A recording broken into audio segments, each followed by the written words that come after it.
When it comes to Frieren Beyond Journey's End and Delicious in Dungeon, they are setting a new standard on what fantasy anime should be. Now, when it comes to the fantasy genre of anime, I'm also going to be linking in isekai just because almost every isekai is in a fantasy setting. Now, this genre has just been watered down immensely. And don't get me wrong, I love a trash isekai, I love a trash fantasy, but let's just be honest with each other, man. There are probably a few shows you can name that were actually good, but most of the stuff they're putting out nowadays is trash. Now, I knew nothing about these shows prior to them coming out. When it comes to Frieren, this show just came out of nowhere. I watched the trailer on it. I seen the opening was being done by Yosobi, so I'm like, okay, this might hit on something. Because usually every opening that Yosobi does is for a show that's about to go crazy. And I mean, that first episode came out and I was just taken aback, bro. For one, my brain is kind of rotting from all the trash isekai and trash fantasy I've watched, so something like Frieren coming through was really like a cleanse, bro. For me, the first couple episodes were really slow because I've never really got into anything like this before, but I trust the process. And I mean, it was just, oh my God, it was amazing. So we meet the main character, Frieren, and prior to a certain situation, I'm not going to go into details because I don't want to spoil you, but prior to that, she was pretty apathetic towards human emotions or just human feelings because obviously she lives longer than everyone else. So she's like, why would I want to get to know these people and they're going to die soon? So, the certain situation happens and Frieren decides that she wants to really start cherishing the friendships and the encounters that she has with people on her journey.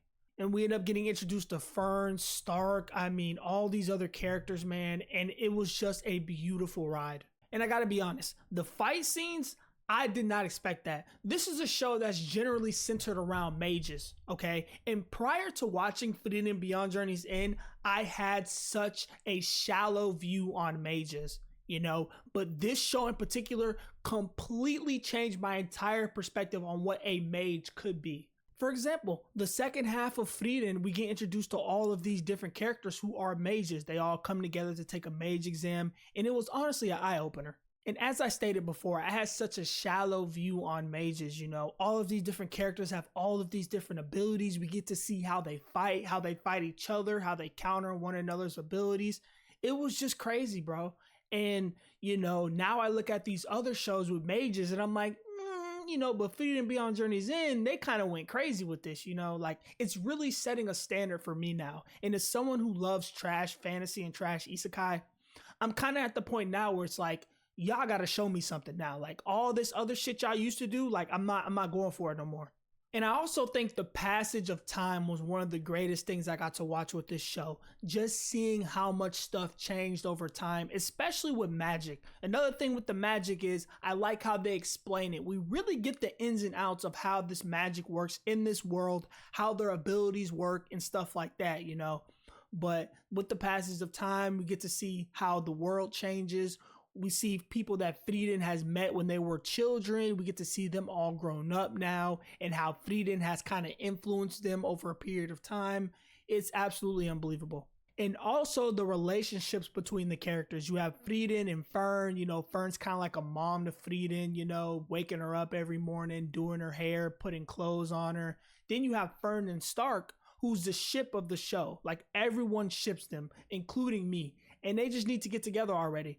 These were two kids who've never really hung around anyone around their age. So they're a little awkward at first, but as time passes and the episodes progress, they become really close. And do not get me started on the animation. The fighting, oh my goodness. If you watch this show, you know how good the fights look. It's absolutely crazy. And the thing is, they're not even throwing hands. This is straight magic, bro. It is an absolute spectacle. But what's crazy is some of my favorite scenes from this show is when they're not even fighting. The perfect example I can give is when Stark and Fern are dancing.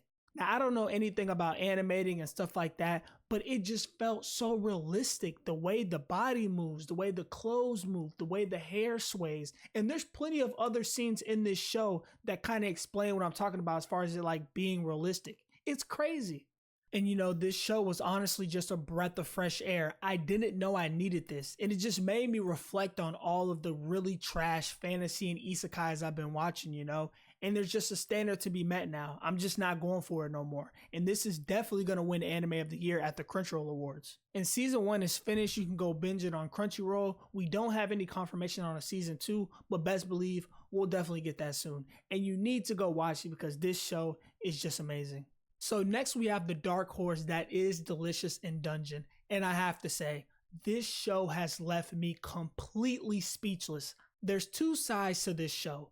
Going into this show, I thought it was your typical happy-go-lucky type of fantasy anime. You know, we meet the main character Laios, who loses his sister to a dragon. In order to track down this dragon, they end up having to go deeper into the dungeon where we meet Senshi, who's a cook. They're cooking a bunch of monsters, they're eating it. It's a bunch of comedy. That's what I thought this show was. I was not ready, bro. This show switches up so goddamn fast and it gets incredibly dark real quick. So they end up finding Laios' sister Falling, right? She's already been swallowed by the dragon. There's nothing but bones left, right? So they end up resurrecting her. They take her bones and the bones of different monsters that were inside the dragon's stomach and they bring her back to life, which is all fine and dandy, but they use black magic. So there has to be some sort of consequences. And we come to find that out. So Laios' sister ends up turning into like this fucking chimera monster thing, bro, right? We get reintroduced to a character who used to be a part of Laios' party. He's like this samurai dude.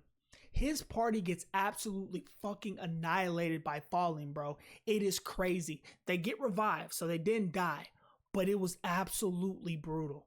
And I should have added this in. Literally everyone got annihilated. Everyone except Laios' party and maybe like 1 or 2 people. Everyone else got completely fucking butchered. And I was just sitting at the screen like, what the fuck?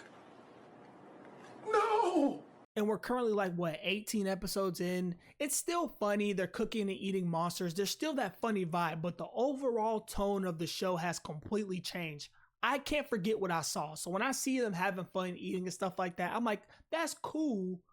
But like, yeah, you know what I mean? Like, it's just so fucking crazy how fast it switched up. I'm honestly just in disbelief. And earlier, I referred to Delicious in Dungeon as a dark horse because I don't think it's nearly as popular as Frieren Beyond Journey's End, mainly due to it being a Netflix original. Not everyone has Netflix, so most people don't really have access to it unless you pirate it, which most of you are. And you know, these two shows in particular is just bringing life back to the fantasy genre. I said it before, I know I'm beating a dead horse. I have just watched so much trash. You guys don't understand how much trash isekai and fantasy that I've watched. It's honestly just became the norm for most of these shows to be trash. So when something like Frieren or Delicious in Dungeon comes along the line, I'm just completely taken aback because I've never seen the fantasy genre in this light, it being so good, you know?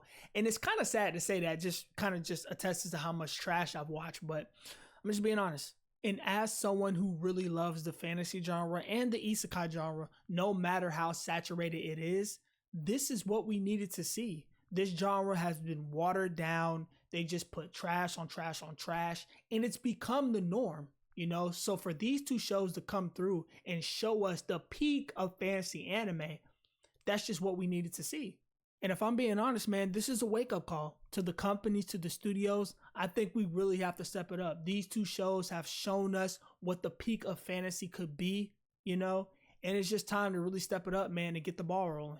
But yeah, that pretty much wraps up this video. These two shows are such amazing watches. And if you haven't watched them, definitely go check them out. I promise you won't be disappointed. But if you guys do come out of this video, drop a like and comment down below. I want to know your honest thoughts on these two shows in particular. If you're new, subscribe. I drop videos weekly. And with that being said, it's your boy Kirko. I'm out.